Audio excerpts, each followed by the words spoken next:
오늘 말씀을 준비하다가 제가 예전에 그 기록된 자료, 신문 같은 것들을 이 스크랩하는 그런 일들을 했었었는데 한번 그 목록들을 쭉 뒤적이다가 아주 오래된 칼럼 하나를 보게 되었습니다.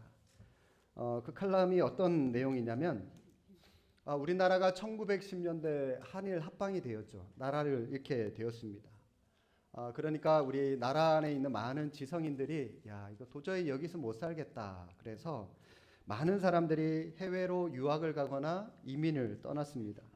만주로 가고 러시아로 가고 또 미국을 비롯해서 특히 남미 쪽으로 이민을 많이들 갔다고 그럽니다. 그런데 이분들이 이 나라를 떠나면서 이 진보다리에 뭘 가지고 갔냐면 채소 씨앗을 가지고 많이 갔다고 그래요. 채소 씨앗. 그래서 이민 생활을 하면서 열심히 채소를 심고 아쉬운 대로 한국에서 즐겨 먹었던 그 채소를 먹으면서 마음을 달래면서 이민 생활을 했었다고 하는 그런 기사를 칼럼을 봤습니다. 그 즈음에 남미에 또 독일인들도 독일 사람들도 굉장히 많이 이민을 왔었는데 그런데 이 독일 사람들은 이민을 오자마자 자기 집 그 뒤뜰에 뭘 심었냐면 호두 씨앗을 심었다고 그래요. 호두 씨앗. 사람들이 많이 비웃었대요. 지금 저거 심어봐야 20년 뒤에 열매가 맺을까 말까 너도 먹을지 말지 모르는데 저거 지금 심어서 뭐 하겠냐. 엉뚱한 짓 하는 거 아니냐. 많은 사람들이 비웃었다고 그럽니다. 그런데요. 오랜 세월이 지난 지금 그때 이 독일 사람들이 심어둔 호두 때문에 지금 전 세계 시장의 호두의 70%를 이 남미에서 생산을 하고 있다고 그럽니다. 이 칼럼이 말하고자 하는 것이 무엇이냐면 우리가 지금 당장 한 끼의 끼니를 해결하는 데 필요한 채소를 심는 것도 필요하지만 20년 뒤를 내다보고 호두를 심는 일도 필요하다라고 하는 그런 주된 내용이었습니다. 저는 이 칼럼을 읽으면서 제 마음 가운데 이런 마음이 들었습니다. 저는 우리 교회가 그냥 열심히 채소나 심어서 그날 익은 것, 그날 따먹는 것으로 머무는 그런 교회가 아니라 좀 더 장기적으로 20년을 내다보고 30년을 내다보고 그래서 우리 교회가 사람을 키웠으면 좋겠어요. 우리 청년들 키우고 우리 중고등부 아이들도 키우고 우리 주일학교 유초등부 아이들도 키워서 이 아이들을 통해서 그래서 20년 30년 후에도 하나님께서 계속해서 우리 교회를 통해서 일을 하실 수 있도록 지금부터라도 텃밭을 일구는 일에 그렇게 준비하는 교회로 우리 교회가 세워졌으면 좋겠다라고 하는 그런 생각을 가져보게 되었습니다. 우리 모든 성도님들 이 일에 저와 함께 동참해 주시면 진심으로 감사하겠습니다. 자, 오늘 본문에 여러분들이 너무나도 잘 알고 계시는 엘리야가 역사의 전면에 드디어 등장을 합니다. 얼마나 대단했던 사람인지 갈멜산에서 바알과 아세라 이 거짓 선지자 850명과 싸워서 이긴 사람입니다. 굉장하죠? 8대 1도 아니고 80대 1도 아니고 850대 1입니다. 어마어마하죠. 뿐만 아니라 죽은 사르밧 과부의 아들을 살려준 그런 엄청난 기적을 행했던 사람이기도 하고요. 또 하나님께서 얼마나 이 사람을 사랑하셨던지 에녹과 함께 죽음을 보지 않고 하늘로 하나님의 나라로 승천한 사람이 바로 이 엘리야라고 하는 사람입니다. 저는 이 엘리야의 삶을 묵상하면서 정말 우리나라야말로 이 엘리야와 같은 지도자가 필요한 시대라고 하는 것을 절감하게 되었습니다. 그러면서 제 마음속에 드는 생각은 하나님, 우리 교회가 이런 엘리야와 같은 이 시대가 필요로 하는 인물을 배출하는 교회가 되게 해 주십시오. 하나님, 우리 교회에 속한 우리 모든 가정들이 이처럼 시대가 필요로 하는 많은 사람들에게 큰 유익을 주고 하나님께 큰 영광을 올려드리는 그러한 위대한 인물들이 배출되는 가정들, 우리 가정들 삼아 주십시오 라고 하는 그런 마음의 소원을 품을 수가 있게 되었습니다. 그런데 여러분, 오늘 우리가 주목해야 할 것은 이 엘리야가 활동하던 시대입니다. 엘리야가 활동하던 때가 어느 시대냐면 바로 이 아합 왕 시대 때입니다. 아합 왕. 솔로몬 이후에 이스라엘이 남유다와 북이스라엘로, 우리나라의 남한과 북한으로 나누어진 것과 마찬가지로 두 개의 나라로 남과 북으로 나눠지게 됐습니다. 북이스라엘 북쪽의 초대 왕이었던 여로보암부터 아합 왕까지 6명의 왕들이 번갈아 가면서 왕이 되었는데, 성경은 여로보암부터 이 아합 왕까지의 6명의 왕들을 뭐라고 평가하냐면 한결같이 똑같이 평가해요. 여호와 보시기에 악을 행했다라고 그 왕들을 평가합니다. 이런 악한 왕들이 나라를 통치했으니까 그 나라의 백성들을 얼마나 영적으로 피폐하고 얼마나 생활이 힘들고 어려웠겠습니까? 그런데요, 이런 악한 왕들이 쭉 열거되다가 이 엘리야가 활동하던 아합 왕을 특별히 성경이 뭐라고 평가하냐면 이렇게 말합니다. 열왕기상 16장 30절. 여러분 바로 앞에 보시면 나옵니다. 16장 30절에 오므리의 아들 아합이 그의 이전의 모든 사람보다 여호와 보시기에 어땠다고요? 악을 더욱 행하였다라고 말씀합니다. 이전에 5명의 왕들보다 더 큰 악을 하나님 앞에서 범죄했다라고. 그러니까 이 아합이 이스라엘 역사 가운데 가장 악한 왕이었다라고 성경은 평가하고 있습니다. 더욱 다른 왕들보다 악을 행했던 왕, 그래서 더욱 하나님을 노하게 했던 그 아합 왕 시대에 아이러니하게도요, 역사의 가장 위대한 선지자였던 엘리야가 지금 등장하고 있다는 겁니다. 엘리야와 같은 위대한 영적인 지도자가 배출되었다라고 하는 사실입니다. 성도 여러분, 우리나라의 지금 형편을 한번 생각을 해보시기를 바랍니다. 여호와 하나님을 노하시게 하던 아합 왕의 시대나 지금 오늘 우리 시대나 나아 보이는 게 보이나요? 별 차이가 없어 보이는 것 같아요. 아니, 오히려 못하면 못했지 더 나아질 건 아무것도 없어 보이는 것 같습니다. 사회 전반에 펼쳐져 있는 부도덕, 부패, 살인, 강도, 강간, 폭력, 이런 것들이 판을 치는 이 세상입니다. 더 잔인한 것은요, 이 끔찍한 범죄를 저지르고도 전혀 양심의 가책을 느끼지 못하는 사람들이 많이 있어요. 이런 시대를 우리가 살아가고 있습니다. 다음 세대의 주역이라고 할 수 있는 젊은이들을 보십시오. 음란함과 게임 중독은 말할 것도 없고요. 악성 댓글 달아서 연예인들 뻗득하면 자살하게 만들고요. 끝이 보이지 않는 탈선, 타락으로 우리 아이들이 몰려가고 있는 것이 오늘 현실의 문화고요. 현실의 모습입니다. 그러나 예수 믿는 우리는 오늘 이런 일들을 바라보면서 한탄만 하고는 있을 수가 없습니다. 오늘 여호와 하나님을 노하게 하는 이 시대에, 그럼에도 불구하고 오늘 이 시대가 악하면 악할수록, 어두우면 어두울수록 어느 곳에선가 하나님은 이 시대와 민족을 위해서 엘리야와 같은 인물을 하나님이 준비하고 계신다라고 하는 사실입니다.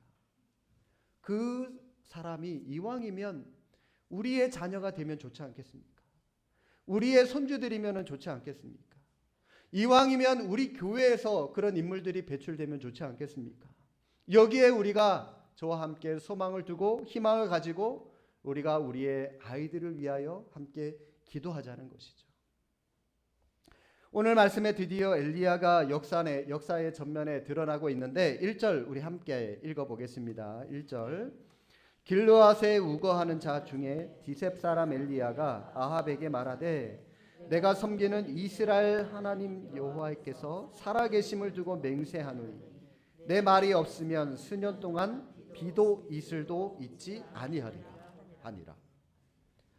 지금 이 엘리야가 아합에게 굉장히 멋진 말을 선언하면서 역사에 등장하고 있습니다. 아합, 너 이제 각오하라는 거예요. 내가 하나님의 살아계심을 맹세하노니 너 이제 결단코 저 부패하고 타락한 짓 못하게 될 거야. 내가 가로막을 거야. 하나님의 이름으로 가로막을 거야. 그러면서 지금 영적인 전쟁을 아합에게 선포하고 있는 겁니다.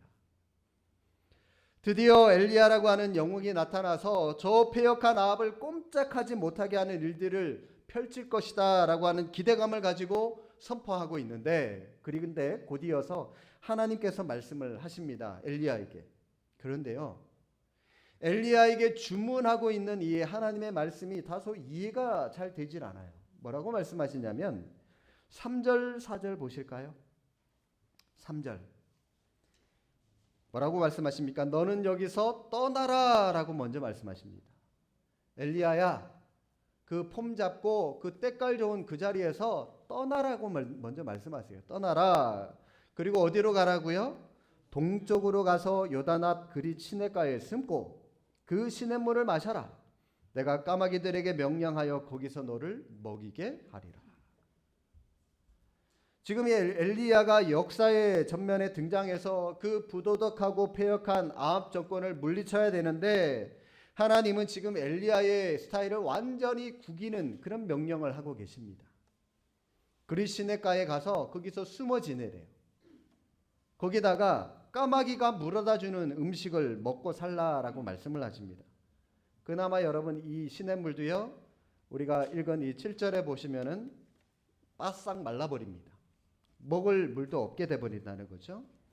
게다가 하나님은 더 참기 어려운 굴욕적인 명령을 또 하십니다. 우리가 읽지는 않았지만 이 다음 구절인 8절부터 쭉 언급되는 내용들을 읽어보시면, 시돈 땅에 있는 이 과부 사르밧 과부를 찾아가서 그 여인한테 빌어먹으라라고 말씀을 하십니다. 찢어지게 가난해서 더 이상 생계를 유지할 수 없어서 이 여인이 마지막 남은 그 음식, 그거 내가 이제 요거 한번 먹고 그냥 죽어야 되겠다, 이 한 끼 마음대로 해 먹고 그냥 죽어야 되겠다라고 생각하고 있는 이 불쌍한 과부한테 가서 그거 놔주면 안 되겠니? 그거 내가 먹으면 안 되겠니? 그렇게 빌어먹으래요, 그 여인한테. 자존심이 조금이라도 있으면 도저히 순종할 수 없는 명령을 지금 하나님께서 엘리야에게 하라고 말씀을 하고 계시는 겁니다. 성도 여러분, 하나님이 지금 왜 이 엘리야에게 이치에도 맞지 않고 상식에도 맞지 않는 이런 명령을 하라고 말씀하고 계실까요? 명문적으로 봐도 지금 엘리야는 숨어 있을 이유가 하나도 없습니다.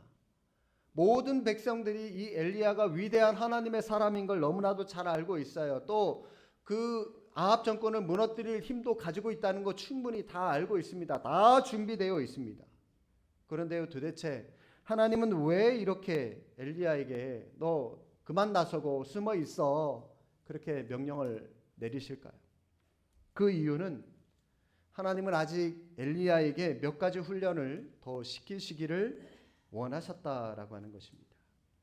오늘 본문에 보니까 크게 두 가지의 훈련의 모습이 보이는데, 그 중에 하나가 먼저는 절제 훈련이 보입니다. 절제. 무슨 훈련요? 예, 절제하는 겁니다. 지금 이 엘리야의 입장에서 이 사악한 아합 왕에게 전쟁을 선포한 그 자체가 굉장한 용기입니다. 그리고 그때 모든 백성들이 이 엘리야의 용기 있는 모습을 다 지켜봤어요. 그러나 그 상황에서 왕에게 영적인 전쟁을 선포하는 것보다 진짜 어려운 것은 그렇게 기세등등하게 나아갔다가 어느 날 조용히 하나님의 명령을 따라서 조용히 말없이 사라지는 겁니다. 여러분, 백성들이 이 엘리야의 모습을 보고 백성들이 뭐라고 그랬을까요? 봐라, 겁을 먹어서 저렇게 숨은 거 아니냐, 도망친 거 아니냐, 이 거짓말쟁이, 이 사기꾼, 이 나쁜 놈, 허풍쟁이. 그러면서 많은 사람들이 엘리야를 손가락질하고 조롱하고 비난했을 겁니다. 지금 하나님은 엘리야에게 뭘 원하시기 때문에 이처럼 절제 훈련을 시키고 계시는 걸까요? 여러분 가지고 계신 성경 조금 몇 장만 뒤로 가셔서 열왕기상 19장 10절 말씀 한번 찾아보시겠습니다. 19장 10절 함께 읽겠습니다. 그가 대답하되 내가 만군의 하나님 여호와께 열심히 유별하오니. 스톱. 여기까지요. 엘리야가 하나님께 이렇게 말하죠. 하나님, 내 열심히 유별합니다. 이전에 성경 버전이었던 개역 한글판에는 열심히 특심합니다라고 그렇게 번역되어져 있죠. 엘리야는 하나님, 제가 대단한 열정을 가지고 있는 사람입니다. 지금 그 얘기를 하고 있는 거예요. 여호와를 향한 유별난 열심을 가지고 있었던 사람입니다. 그런데요, 이런 열심이 있는 엘리야, 이런 열정의 사람들이 가지고 쉬운 단점이 하나 있습니다. 그 단점이 뭔지 아십니까? 좋은 일에 대한 절제가 약하다라고 하는 단점을 가지고 있습니다. 저는 모태신앙입니다. 그래서 저는 어려서부터 해서는 안 되는 일에 대해서는 그래도 어느 정도 절제가 되어져 있어요. 어려서부터 귀가 따갑도록 너 커서 술 마시면 안 돼, 담배 피우면 안 돼, 혼나, 너 혼전순결 지켜야 돼, 이런 얘기들을 정말 많이 들어왔기 때문에 저절로 세뇌가 되어 있어요. 그래서 그런 것들은 안 해야 되는구나, 어느 정도 제 안에 절제 훈련이 되어 있어요. 할 수도 없고요. 그런데요, 결정적인 약점은 선한 일에, 절제가 필요한 일에 절제를 잘 하지 못한다는 겁니다. 그냥 좋은 게 좋은 거니까 그냥 해버려요. 그렇지 않습니다. 좋은 일도요, 공익을 위한다면 절제할 줄 알아야 되는 거죠. 좋은 일에도 절제가 필요한데 그것을 잘 모릅니다. 오늘 엘리야에게 하나님께서 요구하시는 훈련이 바로 이겁니다. 엘리야와 같은 지도자가 꼭 알아야 되는 훈련, 하지 말아야 되는 것은, 참는 것은 상식입니다. 누구나가 할 수 있어요. 그러나 좋은 일에도 절제가 필요하다라고 하는 겁니다. 하나님이 지금 엘리야에게 말씀하는 것이 바로 이겁니다. 엘리야야, 네가 지금 당장 저 악한 아합 정권을 무너뜨릴 힘이 있다고 해서 나아가는 거 중요하지만 그것보다는 더 네가 먼저 더 낮아져야 돼. 네가 먼저 더 겸손해져야 돼. 하나님 앞에 무릎 꿇어야 돼. 좋은 일에 대한 절제 훈련을 지금 하나님께서는 엘리야에게 요구하고 계시는 겁니다. 저는 여러분의 자녀나 손주들이 좋은 학교를 다니고 좋은 직장에 다니는 거, 이거 가지고 자랑하는 건 물론 중요하고 필요합니다. 그러나 이게 여러분 자랑의 전부가 아니라 어릴 때부터 이처럼 이 엘리야처럼 훈련을 잘 받아서 균형 있는 사람이 되어야 되죠. 균형 있는 사람. 나설 때 나설 줄 알고 그런 용기를 가지고 있어야 되고요. 또 물러설 때 미련 없이 물러설 줄 아는 그런 절제의 자녀로 여러분의 자녀들, 손주들이 키워져야 되고 훈련 받아야 되는 것이죠. 이것을 지금 하나님께서는 오늘 엘리야를 통해서 우리의 자녀들에게도, 우리에게도 요구하고 계시는 것입니다. 절제 훈련 다음으로 하나님께서 엘리야에게 원하시는 또 다른 훈련은 고독 훈련입니다. 고독 훈련. 외로움이라고 할 수가 있죠. 3절 말씀 보시겠습니다. 다시 본문으로 돌아오셔서 17장 3절. 너는 여기서 떠나 동쪽으로 가서 요단 앞 그릿 시냇가에 숨고. 지금 엘리야가 수많은 사람들에게 박수를 받고 민족의 영웅으로 떠오를 수 있는 그런 상황에서 하나님은 엘리야가 고독한 광야로 혼자 가서 거기서 머물기를 원하신다라고 하는 겁니다. 그런데 여러분, 이런 모습은 우리 예수님의 공생의 기간에 계신 예수님의 모습 가운데서도 자주 우리가 볼 수 있는 모습입니다. 그 유명한 오병이어 사건 후에, 여러분, 그 오병이어 후에 예수님께서 어떻게 군중들에게 반응을 하고 계십니까? 요한복음 6장 15절에 보니까 이렇게 말씀합니다. 그러므로 예수께서 그들이 와서 자기를 억지로 붙들어 임금으로 삼으려는 줄 아시고, 중요합니다. 그 다음, 다시 혼자 산으로 떠나가시니라. 오병이어를 기적을 목격한 수많은 군중들이 지금 예수님을 막 열광하고 있어요. 저 예수를 우리의 왕으로 세우면 우리는 이 굶주림, 더 이상 이 굶주리는 일이 없게 될 거야. 저 예수님을 우리의 왕으로 세우면 로마의 압제로부터 우리 민족은 해방될 수 있을 거야. 우리의 왕으로 세우자. 우리의 왕으로 삼자. 그러면서 예수님을 억지로 왕으로 삼으려고 군중들이 열광을 하고 있습니다. 그러니까 그런 열광 가운데 예수님이 어떻게 하셨다고요? 혼자 산으로 떠나가셨대요. 왜요? 기도하려고요. 그런데요, 성경에 다시 한번 자세히 보시니까 이 말씀 앞에 다시라고 하는 부사가 붙어 있어요. 다시 혼자 산으로 떠나가시니라. 여러분, 무슨 말인지 아십니까? 군중들이 예수님을 왕으로 삼으려고 했던 것이 이번이 처음이 아니라는 겁니다. 이런 일들이 수시로 여러 번 있었다는 거예요. 그때마다 예수님은 혼자 산으로 떠나가셨어요. 기도하러 가셨어요. 이게 우리에게 필요하죠. 그런 열광하는 자리를 피하신 예수님이 오늘 우리에게 말씀하고자 하시는 것이 무엇입니까? 누가 여러분을 열광하거든, 누가 여러분들에게 잘한다고 박수하고 여러분을 칭찬하는 소리가 들린다면 거기에 마냥 취해 있지만 말고 빨리 그 자리를 떠나라는 것입니다. 빨리 그 자리를 떠나서 그런 때일수록 더더욱 하나님께 기도하라는 거예요. 하나님께 무릎 꿇어라. 그걸 예수님께서 우리에게 보여주고 계시는 것입니다. A.W. 토저라고 하는 설교로 유명한 목사님이 계신데요. 그분이 이런 말씀을 하셨습니다. 세상의 위대한 사람들은 대부분 외로웠다. 이 외로움이란 성도가 성스러움에 대해 지불해야 하는 대가인 것이다.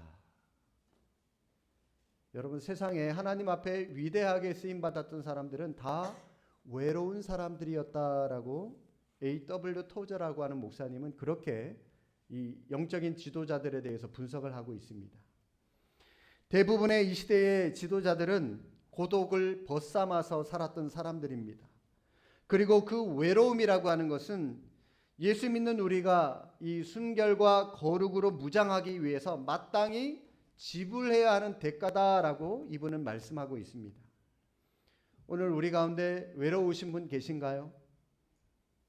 여러분들의 어떤 성격이 좀 모가 나서 의도적으로 내가 다른 사람들에게 왕따를 당해서 외로운 것이라면 여러분 이것은 심각한 문제가 되지만, 그러나 반대로 그게 아니라 내가 내 신앙을 지키고 내 믿음을 지키기 위해서 또 하나님 앞에서 거룩과 순결함을 유지하기 위해서 내가 오히려 세상을 왕따시킨 외로움이라면 이것은요, 이런 외로움은 하나님 앞에서 당연하다는 겁니다. 그런 가운데 하나님을 찾으라는 거죠. 문제는요, 오늘 이 시대를 살아가는 많은 현대인들이 이 외로움이라고 하는 것을, 고독이라고 하는 것을 너무 나쁜 쪽으로만 생각하고 있기 때문에 이게 바로 문제라고 하는 겁니다. 그래서 많은 사람들이 그 외로움을 달래려고, 연예인들 보십시오. 그래서 그 외로움 때문에, 허전함 때문에 마약 찾고 다니고 많은 사람들이 엉뚱한 짓 하고 다니고 그러는 거 아니겠습니까? 그러나 하나님은 여러분들이 이 고독 가운데서도 이 고독 훈련에 잘 갖춰진 믿음의 사람들이 되기를 원하신다라고 하는 사실입니다. 여러분이 처해 있는 그 고독이야말로 거룩한 하나님의 사람으로 갖춰지기 위한 마땅한 대가 지불이라는 겁니다. 이 사실을 기억하시고 이럴 때일수록 더더욱 그 외로움 달래려고 엉뚱한 데 찾아가지 마시고 오히려 더 하나님을 찾아가시는 은혜의 시간이 될 수 있기를 바랍니다. 성도 여러분, 오늘 이 시대는 정말 이 엘리야와 같은 위대한 인물이 필요합니다.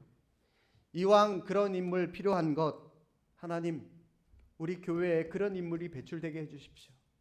하나님 이왕이면 우리 가정에서 그런 인물들이 배출되게 해주십시오 하는 좀 거룩한 욕심을 우리 부모들이, 우리 할머니 할아버지들이 좀 품을 수 있었으면 좋겠습니다. 이런 모습들이 필요하죠. 그런데 제가 이렇게 말씀을 드리면 꼭 이런 분들이 계세요. 부모님들이 저를 찾아오셔서 에이 목사님 우리 애는 안 돼요. 제가 아는데 쟤는요 안 돼요. 그냥 지 밥벌이나 해먹고 살아도 참 감사해요. 뭔 지도자, 뭔 위대한 사람, 전 그런 거 생각지도 않아요.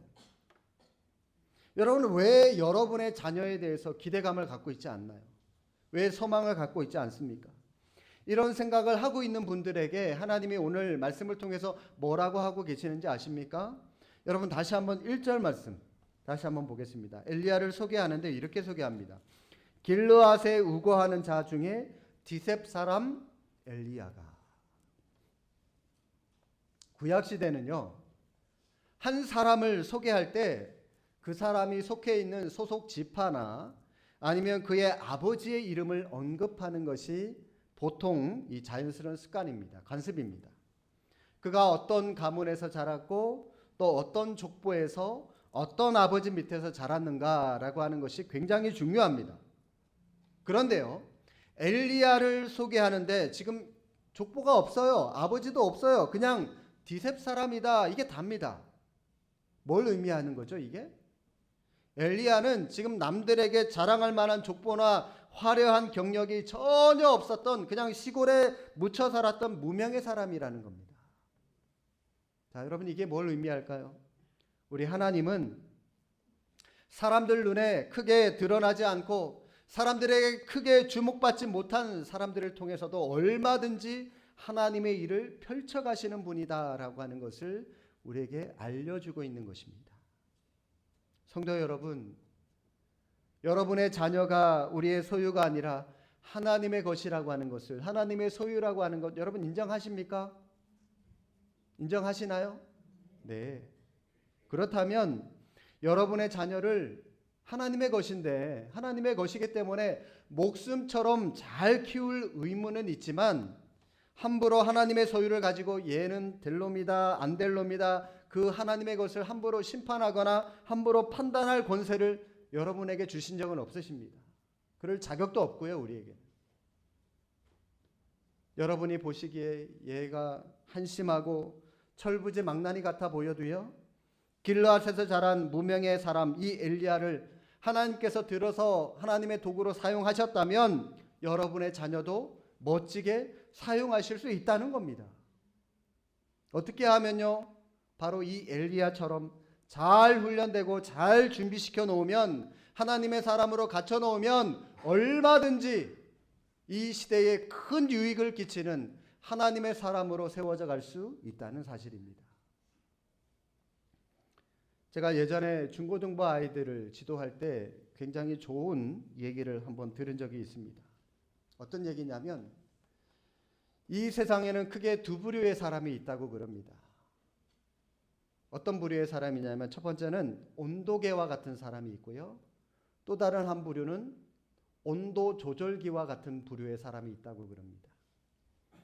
온도계 같은 사람은 그냥 시대에 따라 그냥 흘러가는 사람이에요. 시대에 따라 살아가는 사람이죠. 더우면 더운 대로, 추우면 추운 대로 그게 다 따라가요. 온도에 따라서 자기는 그냥 눈금만 가르쳐 주면은 그냥 자기 할 일 다 한 겁니다. 시대의 흐름에 그냥 따라가요. 자기 의지할 거 없습니다. 그러나 온도 조절기는 자기가 관할하고 있는 그 공간이 바깥에 아무리 사막같이 덥더라도, 바깥에 아무리 남극 북극처럼 춥더라도 내가 관할하고 있는 이 공간을 내가 25도로 유지해야 되겠다. 그러면 25도를 딱 가리켜서 그 공간을 그대로 유지하게 만드는 게 바로 이 온도 조절기죠. 여러분은 여러분의 자녀를 온도계 같이 키우시나요? 아니면 온도 조절기처럼 키우고 계십니까? 오늘날 거의 대부분의 가정들이요, 저희 가정도 포함한 것 같은데 전부 다 아이들을 이 온도계처럼 키우고 있어요. 요즘 사람들은 다 과외시키기 때문에 다른 애들도 다 하는데 우리 애만 안 하면 불안하다는 겁니다. 그러면서 다 과외시키고 다 뭐 시키고, 남들이 25도 가리키니까 우리 아이도 똑같이 25도 가리키게 그렇게 만들어 버립니다. 어떤 면에서는 전부 온도계로 만들어 버려서 세상에 너무나도 잘 순응하면서 살아가도록 만들어 주는 것 같아 보이지만, 그러나 하나님은 우리의 자녀가 이 시대에 편성해서 그냥 기웃기웃 의미 없이 시대의 흐름에 따라서 그냥 쭉쭉쭉쭉 따라 휩쓸려 살아가는 그런 인생이 되는 것이 아니라 정말 부패하고 타락한 이 시대를 오히려 역행하고 이 시대를 주도하는 영적인 지도자가 되기를 하나님은 진짜 우리에게, 우리의 자녀들에게 원하신다라고 하는 사실입니다. 사랑하는 성도 여러분, 구약의 또 다른 위대한 선지자였던 이 사무엘의 어머니였던 한나를 한번 보십시오. 한나요, 거창하게 뭐 나라와 민족을 위해서 기도했던 여인 아닙니다.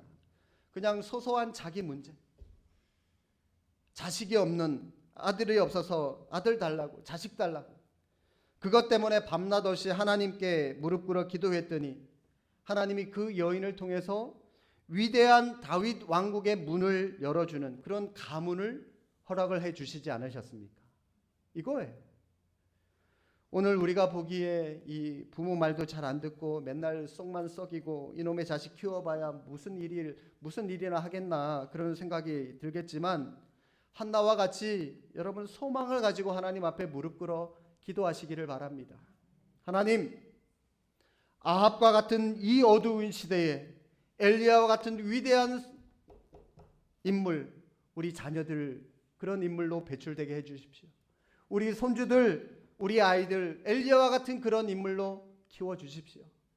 그렇게 여러분들 소망을 가지고 하나님께 매달려 기도하시면 하나님이 여러분의 가문을 통하여 엘리야와 같은 위대한 인물들이 배출되게 하게 해줄 줄로 믿습니다. 이 은혜가 충만한 믿음의 가정을 저와 함께 세워가는 우리 수원 제2교회 우리 성도님들의 가정이 되시기를 주님의 이름으로 축복합니다. 기도하겠습니다.